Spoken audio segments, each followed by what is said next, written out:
ವಿಶ್ವೇಶ್ವರ್ ಎಂಬ ವ್ಯಕ್ತಿಯು ತನ್ನ ಅಂಗಡಿಯಲ್ಲಿ ಸುಂದರ ಕನ್ನಡಿಗಳನ್ನು ಮಾರುತ್ತಿದ್ದರು. ವಿಶ್ವೇಶ್ವರ್ ಬಹಳ ಅನುಭವಿ ಹಾಗೂ ಮೃದು ಸ್ವಭಾವದವರಾಗಿದ್ದರು. ಊರಿನವರು ಅವರಿಂದಲೇ ಸಲಹೆಗಳನ್ನು ಪಡೆಯುತ್ತಿದ್ದರು.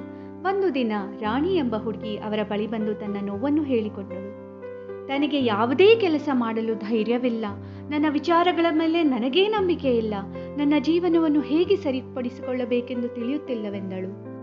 ವಿಶ್ವೇಶ್ವರ್ ಅವಳನ್ನು ಅಂಗಡಿಯ ಕೊನೆಯಲ್ಲಿ ಇದ್ದ ಕನ್ನಡಿಯ ಮುಂದೆ ಕರೆದು ನಿಲ್ಲಿಸಿ ಅವಳಿಗೆ ಏನು ಕಾಣಿಸುತ್ತಿದೆ ಎಂದು ಕೇಳಿದರು. ಆ ಕನ್ನಡಿಯು ಕೆತ್ತನೆಯಿಂದ ಒಳಗೊಂಡು ಬಹಳ ಸುಂದರವಾಗಿತ್ತು. ರಾಣಿ ಕನ್ನಡಿಯನ್ನು ನೋಡಲು ಆರಂಭಿಸಿದಾಗ ತನ್ನ ಪ್ರತಿಬಿಂಬವನ್ನು ನೋಡದೆ ತನ್ನ ಜೀವನದಲ್ಲಾದ ಕಹಿ ಘಟನೆಗಳನ್ನು ಕಂಡಳು. ಅವಮಾನ, ಅಸಮಾಧಾನ, ಪೂರ್ತಿಯಾಗದ ಕನಸುಗಳು ನೋಡಿದಳು. ವಿಶ್ವೇಶ್ವರ್ ಅವಳಿಗೆ ಸಮಾಧಾನಿಸುತ್ತಾ, ರಾಣಿ, ನಿನ್ನ ಯೋಚನೆಗಳೇ ನಿನ್ನನ್ನು ಬಂಧಿಸಿವೆ, ಅವೇ ನಿನ್ನ ವ್ಯಕ್ತಿತ್ವವನ್ನು ರೂಪಿಸಿವೆ. ಆದರೆ ಭಯಬೇಡ.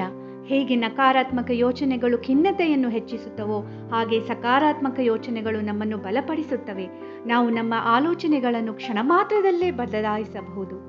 ರಾಣಿ ಕೇಳಿದ ಮಾತುಗಳನ್ನು ಅರ್ಥೈಸಿಕೊಂಡು ತಾನು ನೋವಿನಲ್ಲೇ ಇದ್ದರೆ ಮುಂದೆ ಸಾಗಲಾರೆನೆಂದು ಅರಿತು ತನ್ನ ಆತ್ಮವಿಶ್ವಾಸವನ್ನು ಹೆಚ್ಚಿಸಿಕೊಳ್ಳುವಲ್ಲಿ ಸಮರ್ಥಳಾದಳು. ಬಾಳಿನಲ್ಲಿ ಕಳೆದು ಹೋದ ಸಂಗತಿಗಳನ್ನು ನೆನೆಸಿಕೊಂಡು ಅಳದೆ ನಮ್ಮ ಆತ್ಮವಿಶ್ವಾಸವನ್ನು ಹೆಚ್ಚಿಸಿ ಮಾಡಬೇಕಾದ ಸಾಧನೆಗಳತ್ತ ಯೋಚನೆಗಳನ್ನು ಹರಿಬಿಡಬೇಕು, ಅಲ್ಲವೇ? ನೀವೇನಂತೀರಾ?